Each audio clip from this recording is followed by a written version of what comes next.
안녕하세요 여러분, 코몽쌤입니다. 우리 이번 시간에는요 물의 나머지 특성에 대해서 한번 배워보도록 하겠습니다. 자, 이번에 배울 물의 특성은 뭐냐? 물의 비열에 대해서 한번 알아볼 거고요. 그리고 물의 표면 장력, 그리고 물의 모세관 현상에 대해서 한번 알아보는 시간을 가져보도록 할게요. 자, 먼저 첫 번째, 우리가 알고 있는 일반적인 물의 특성은 바로 녹는 점과 끓는 점에 대해서 얘기할 수 있습니다. 자, 물은요, 지금 표에 있는 데이터를 보시는 것처럼 물과 분자량이 비슷한 메테인과 암모니아에 비해서 녹는 점과 끓는 점이 굉장히 높은 걸 확인할 수 있어요. 자, 그 이유는 뭐냐? 분자량이 비슷한 다른 물질에 비해 물은 분자 간 힘이 강한 수소 결합으로 연결되어 있기 때문에 녹는 점과 끓는 점이 높습니다. 우리 저번에 분자 간 인력에서 배웠죠? 분자 간에 서로 강하게 붙잡고 있으면은 얘네들을 떼어내기가 어렵기 때문에 녹는 점과 끓는 점이 높다고 배웠어요. 그런데 그 분자 간의 힘이 물 같은 경우에 수소 결합으로 강하게 이어졌죠. 그래서 분자량이 비슷한 메테인이나 암모니아에 비해서 녹는 점과 끓는 점이 더 높다고 설명할 수 있습니다. 자, 녹는 점과 끓는 점이 높다는 거는요, 고체가 액체로 되는 융해, 그리고 액체가 기체가 되는 기화, 그리고 물의 표면에서 액체가 기체가 되는 증발 할 때 필요한 에너지인 융해열, 기화열, 증발열이 크다는 것도 이 수소결합으로 바로 설명할 수 있습니다. 어떻게? 분자 간 인력이 수소결합으로 세니까 얘를 떼어내기가 너무 어려운 거예요. 자, 그러니까 떼어내기 위한 에너지가 많이 들고, 그래서 융해열, 기화열, 증발열이 크다고 설명할 수 있습니다. 자, 요거하고 같은 맥락으로 가는 게 뭐냐? 바로 물의 비열입니다. 자, 비열이 무슨 뜻인가? 보면 물질 1g의 온도를 1도 높이는 데 필요한 열량을 바로 비열이라고 합니다. 그리고 열용량이라는 개념이 나오는데요. 이 열용량 같은 경우에는 비열에다가 질량을 곱한 값입니다. 그래서 열용량의 개념을 보시면 물질 1g이 아니라 질량과 상관없이 어떤 물질의 온도를 1도 높이는 데 필요한 열량이에요. 비열에다가 질량을 곱했으니까 열용량 안에는 이미 질량이 들어가 있어서 질량에 상관없이 1도 높이는 데 필요한 열량이라고 정의가 되는 것입니다. 자, 그런데 물 같은 경우에는 비열과 열용량이 다른 분자들에 비해서 굉장히 높다는 특징을 가지고 있습니다. 물의 비열과 열용량이 높다는 것은 무엇인가? 보면 온도가 잘 변하지 않는다는 거예요. 자, 온도가 잘 변하지 않는 이유는 뭐냐? 우리가 에너지를 가해도 다른 일반적인 물질들은 본인의 온도를 높이는데 그 에너지를 쓰지만 물 같은 경우에는 내가 받은 에너지를 본인들이 서로 끌어당기고 있는 수소 결합을 끊는 데 쓰기 때문에 상대적으로 온도를 높이는데 잘 쓰여지지 못하는 거예요. 그래서 물은 다른 물질에 비해서 온도가 잘 변하지 않고 이를 비열이나 열용량이 높다고 표현을 하게 됩니다. 물의 비열과 열용량이 높기 때문에 온도가 잘 변하지 않잖아요. 근데 우리 몸의 수분은 약 70%나 있죠. 그래서 물의 비열과 열용량이 높은 게 우리 몸의 체온을 유지하는 데도 굉장히 유리하게 작용한다는 것을 알 수 있습니다. 자, 그 다음으로는 물의 표면 장력에 대해서 알아보도록 할게요. 자, 표면 장력이 뭐냐? 지금 보시는 것처럼 물은 물방울로 있을 때 굉장히 동그랗게 유지되려는 성질이 있어요. 자, 액체의 표면적을 최소화하려는 힘, 요게 바로 표면 장력입니다. 자, 그러면 표면 장력을 어떻게 설명하느냐? 지금 선생님이 하나의 그림을 가져왔습니다. 동전 위에 물방울이 있다고 한번 생각해 볼게요. 자, 그럼 물방울 안에는 이렇게 여러 개의 물 분자가 분포해 있을 거예요. 그리고 이 물 분자들은 서로 수소 결합으로 강하게 당기고 있을 겁니다.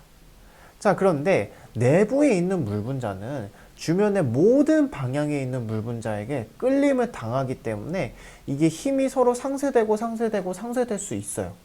그런데 표면에 있는 물 분자를 한번 생각을 해봅시다. 이 표면에 있는 물 분자는 본인 물방울 밖에는 물 분자가 없기 때문에 수소 결합으로 당겨지지 않죠. 그렇기 때문에 힘이 지금 안쪽으로만 형성이 되는 걸 볼 수 있어요. 그래서 이 힘을 합치게 되면은 결국 물방울의 중심 방향으로 끌리게 될 겁니다. 그런데 지금 보시는 것처럼 여기 있는 물 분자만 중심으로 끌어당겨지는 게 아니라 모든 표면에 있는 물 분자가 물방울의 안쪽으로 끌리게 되겠죠. 자, 모든 표면에 있는 물 분자가 안쪽으로 끌리게 되니까 이 물방울 같은 경우에는 동그랗게 형태를 유지하려고 할 겁니다. 동그랗게 형태를 유지하려는 힘, 즉 표면적을 최소화시키려는 이 힘이 바로 표면 장력이고, 표면 장력을 이렇게 설명한다는 겁니다. 그러면 결국에 표면 장력은 물 분자 사이에 끌어당기는 힘이잖아요. 그러면 여러 가지 액체 물질이 있는데 이 액체 물질의 표면 장력은 이 분자 사이에 당기는 인력이 곧 표면 장력이 될 거라는 겁니다. 근데 물은 분자 사이에 끌어당기는 힘이 수소 결합을 강하기 때문에 다른 일반적인 물질에 비해서 표면 장력이 강하다는 특징을 가지고 있다는 거예요. 그래서 실제로 여러 가지 표면 장력을 가진 물질들을 비교해 보면 표면 장력이 강하면 강할수록 지금 보시는 것처럼 동그란 형태를 유지하는 것을 볼 수 있어요. 안쪽으로 힘이 강하게 작용하기 때문이죠. 하지만 표면 장력이 작은 액체 같은 경우에는 안쪽으로 이렇게 끌어당기는 힘, 분자끼리 서로 끌어당기는 힘이 약하기 때문에 이렇게 넓게 퍼지는 것을 볼 수 있습니다. 자, 그럼 물이 수소 결합으로 인해서 표면 장력이 세기 때문에 나타나는 일상생활의 예시는 뭐가 있냐면요. 지금 보시는 것처럼 소금쟁이라는 곤충이 물 위에 뜰 수 있는 것도 바로 이 물의 표면 장력 때문이고요. 우리가 물 위에 핀셋을 조심스럽게 떨어뜨리게 되면 이렇게 물 위에 떠 있게 되거든요. 이것도 바로 물 분자가 서로 강하게 끌어당기고 있기 때문에 이 물 분자 사이에 어떤 물질이 끼어드는 것을 방해하는 거예요. 그래서 저렇게 물질들이 물의 표면 위에 뜰 수 있게 되는 겁니다. 이것을 표면 장력으로 설명을 해요. 아시겠죠? 자, 다음으로는 물의 모세관 현상이 있습니다. 자, 모세관 현상은 뭐냐? 물에다가 가는 유리관을 갖다 놓으면 이 가는 유리관을 타고 물이 올라가는 현상이 발생이 돼요. 이것을 모세관 현상이라고 하는데요. 자, 모세관 현상을 설명하기 위해서 우리는 부착력과 응집력에 대한 개념을 알고 있어야 돼요. 자, 부착력이 뭐냐 살펴보면 다른 종류의 물질 사이의 인력을 얘기합니다. 자, 여기에서는 물과 유리관의 인력이 되겠죠. 그리고 응집력은 같은 종류 물질 사이의 인력입니다. 여기서는 물과 물 사이의 인력이 되겠죠. 자, 그런데 물과 물 사이의 인력은 우리가 수소 결합으로 강하게 끌어당기고 있다고 배웠어요. 즉, 물은 응집력이 수소 결합으로 인해서 강하다는 것을 알 수 있죠. 자, 그럼 모세관 현상을 어떻게 설명하느냐? 우리가 한번 상상을 해봅시다. 우리 사람이 아주 좁은 절벽을 타고 올라간다고 생각을 해보세요. 그러면 우리는 이렇게 타고 올라갈 거예요.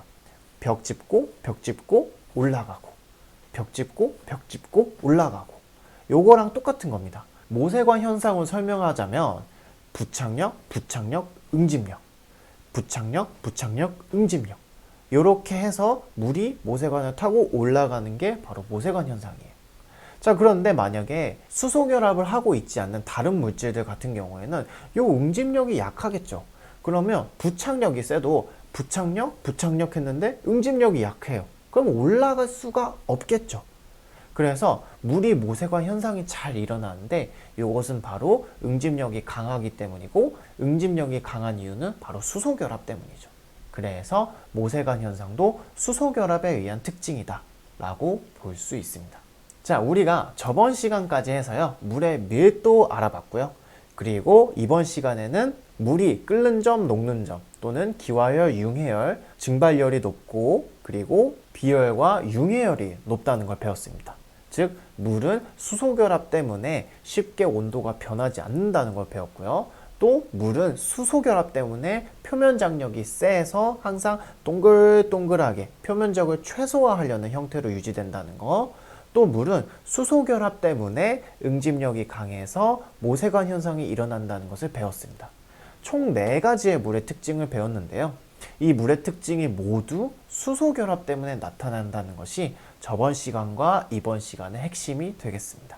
다음 시간에는요, 우리 액체의 증기압에 대해서 한번 배워보는 시간을 가져보도록 하겠습니다. 여러분, 다음 시간에 봐요.